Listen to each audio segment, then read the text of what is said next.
시청자 여러분 안녕하십니까? 남북의 창 시작하겠습니다. 북한이 코로나19 비상 방역 과정에서 국가 안전에 큰 위기를 조성하는 중대 사건이 발생했다고 밝혔습니다.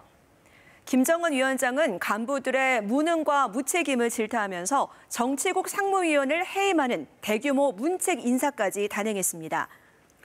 군서열 2위인 리병철 중앙군사위 부위원장의 해임 가능성까지 거론되면서 중대 사건의 구체적인 내용에 관심이 쏠리고 있습니다. 네, 경제난 타개와 방역을 위한 북한의 기강 단속이 남북 관계 또 북미 관계에는 어떤 영향을 미칠까요?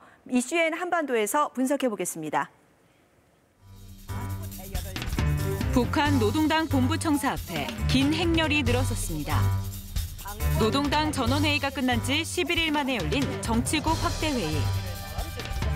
당의 핵심 권력인 정치국 상무위원부터 시군의 말단 책임자들까지 모두 한자리에 모였습니다.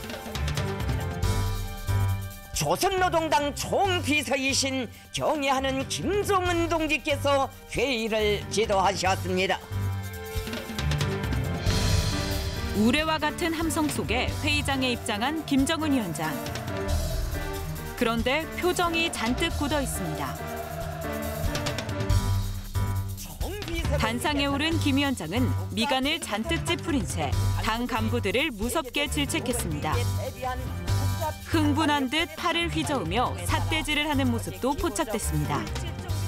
당의 중요 결정 집행을 태공함으로써 국가와 인민의 안전에 커다란 위기를 조성하는 중대 사건을 발생시킨 데 대하여서 그러하여 초래된 엄중한 후과에 대하여 지적하셨습니다.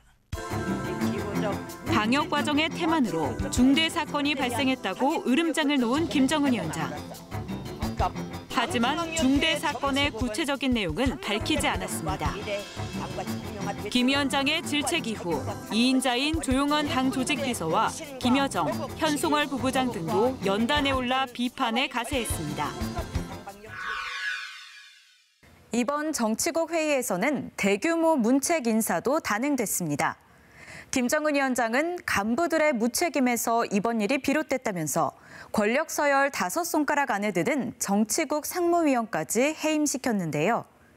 김 위원장이 언급한 중대 사건은 과연 뭘 의미하는 걸까요? 방역 대책에 허점이 드러난 책임을 물어 간부 인사를 단행한 김정은 위원장. 회의에서는 다음으로 조직 문제가 취급됐습니다. 구체적인 인사 내용이 공개되지 않으면서 김정은 위원장을 뺀 정치국 상무위원 4인방 가운데 누가 해임됐느냐가 관심을 모으고 있습니다. 최룡해 북한 최고인민회의 상임위원장은 문책 인사 이후 열린 상임위 전원회의를 주재하면서 건재한 모습이 확인됐습니다. 현재로선 북한군 서열 2위인 리병철 중앙군사위 부위원장이 문책을 당했을 가능성이 제기됩니다.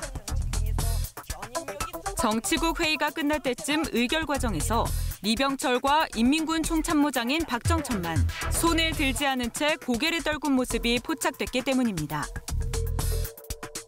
이 장면에서 김 위원장은 리병철 부위원장 쪽을 슬쩍 돌아보기도 했습니다. 특히 리병철과 박정천은 코로나19 발생 이후 방역의 최전선 역할을 맡아왔습니다.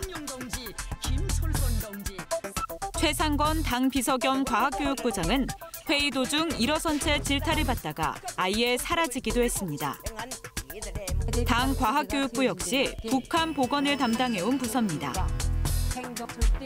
때문에 일각에선 북한의 비상방역망에 구멍이 뚫려 코로나19 확진자가 발생한 것 아니냐는 관측이 나옵니다.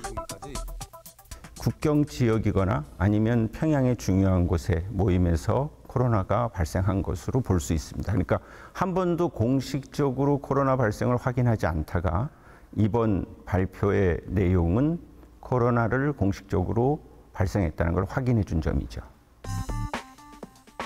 북한은 지난해 7월 탈북민 월북 사건이 발생했을 당시 국가 비상방역 체계를 최고 단계로 격상하고 개성을 봉쇄한 바 있습니다. 하지만 이번엔 별도의 봉쇄 조치를 발표하지는 않았습니다. 코로나 확진자가 발생한 수준은 아닐 거라는 분석이 제기되는 이유입니다. 만약에 이번 북한이 주장하는 중대 사건에 코로나 확진자가 발생했다면은 그 지역에 대해서는 개성 지역처럼 위험 지역으로 선포를 하고 거기에 대한 철저한 봉쇄로 들어갔을 것입니다. 김정은 위원장이 경제 상황 악화의 책임을 간부들에게 돌렸을 거라는 분석도 있습니다. 영국 주재 북한 공사였던 태영우 의원은 북한이 말한 중대 사건이란 군량미 제고와 배급에 관련된 문제일 것이라고 추정했습니다. 북한은 지금 이때가 되면 우리가 흔히 이야기하는 버레고기라고 하죠. 고개철입니다. 여기에 대비하자라고 연초부터 김정은이가 끊임없이 강조했는데 결국은 있어야 할 그런 군량미가 제 양만큼 있지 못한 이런 상황이 지금 생기지 않느냐. 한 고위급 탈북민은 이번 문책 인사가 2013년 장성택 숙청 때와 매우 흡사하다며 앞으로 대대적인 인적 쇄신이 있을 것이라고 내다봤습니다. 이번에 무능과 무책임성을 지적을 했습니다. 무능, 무책임성. 결국은 이대로 이 진영으로는 금년 말까지 목표로 한 것을 달성하지 못하겠다는 점. 따라서 방역은 명분일 수 있고 방역을 지키지 못했다는 것을 계기로 북한의 사람 쇄신을 시작한 것이다. 이렇게 보겠습니다. 북한은 최근 대표적인 쌀 생산지인 황해남도에 전업주부 14,000명을 정착시키는 등 식량난 타개에 총력을 기울이고 있는데요. 정부는 식량 지원 등 남북 교류 재개를 모색 중이지만 북한은 여전히 묵묵부답입니다. 김정은 위원장은 지난달 중순 전원회의에서 민생고를 해결하기 위한 특별 명령서를 발령했습니다. 또 이례적으로 북한의 식량난을 인정하며 적극적인 대책도 주문했습니다. 현재 인민들의 식량 형편이 긴장해지고 있다고 하시면서 실제 북한의 쌀 1kg 가격은 지난 5월 말 4,000원 수준에서 지난달에는 7,000원까지 급등했고 옥수수 1kg도 2,000원에서 5,300원으로 3배 가까이 올랐습니다. 정부는 식량이나 비료 등 대북 지원에 나서겠다는 의지를 보이고 있습니다. 식량 등 민생 분야에서 협력, 또 이산 가족의 상봉과 또 금강산 방문, 그리고 기후 변화 분야에서의 협력, 이런 것들은 한미가 서로 긴밀하게 협력하면서 공동으로 또 추진해 볼 수 있는 이런 과제가 아닐까 생각합니다. 우리 정부의 거듭된 제안에도 북한은 여전히 빗장을 걸고 있습니다. 북미 협상 진전이 없는 상황에서 인도적 지원을 고리로 대화 물꼬를 터보려는 정부의 고민도 깊어지는 분위기입니다.